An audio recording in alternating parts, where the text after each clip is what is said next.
ဝဲမင်းသမီးစကားလေးမင်းသမီးကာတွန်းလေးဖြစ်ပါတယ်ဒီမှာဒီကဒီကြောင်လေးခွေးလေးပါပါတယ်ဒါလေးပါပါတယ်နော်သူကဒီဟာကိုဒီမှာ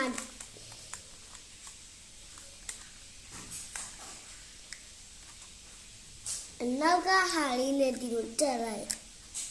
အဲ့ဆိုရင်ရပြီ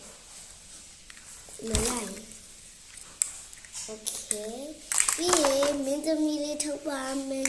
ပြီးတော့ခုနကထုတ်ပါမယ်မင်းသမီးရဲ့အိမ်ကတော့ဒီမှာပါဒီအိမ်မှာသူ့ရဲ့ဒီအောက်ပေါ်နော်ဒီအိမ်မှာသူကနေမှာပါပြီးတော့သူ့ရဲ့ကြောင်နဲ့ခွေးလေးလည်းရှိပါတယ်ကြောင်နဲ့ခွေးလေးတဲ့ပါတယ်သူ့ရဲ့မြင်းလေးကလည်းအပေါ်မှာသူတို့မြင်းကတော့အပေါ်မှာအိပ်ပါတယ်ခေါင်းမိုးတော့ရှိတယ်နော်ခေါင်းမိုးလေးနဲ့အိပ်ပါတယ်ခေါင်းမိုးလေးထားပါတယ်သူတို့မနေ့ရောက်လာတော့ကြက်ကအော်ပါတယ်ကြက်ထွက်ရပါအော်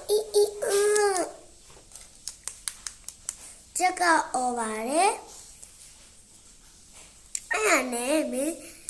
တို့ဒီခွေးလေးရအေးထားပြီးကြောင်လေးလေးထပ်ပြီးတော့သူတို့ဒီသွားတက်ပါတယ်တောက်ပြီးတော့မင်းသမီးလေးလေးထလာပါပြီထလာတဲ့အချိန်မှာသူတို့ရဲ့အိမ်ရဲ့အပြင်မှာလူတယောက်တည်နေရပါအဲ့ဒါကြောင့်ဒီအဖေကဘာလဲဆိုပြီးတော့မြင်းလေးကိုပြောပြီးတော့မြင်းလေးကလည်းတမျိုးတော့နှက်အောင်ရှာပေးပါတယ်ကျောင်းနဲ့ခွေးလေးကလည်းလိုက်ပါပါတယ်ကျောင်းကိုဒီမှာခွေးကိုဒီမှာတာမယ်ကျောင်းဒီမှာထားမယ်ခွေးက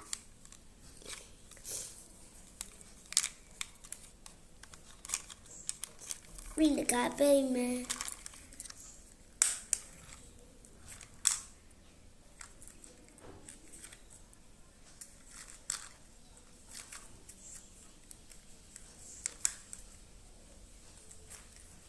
ဒီတကပေးမယ်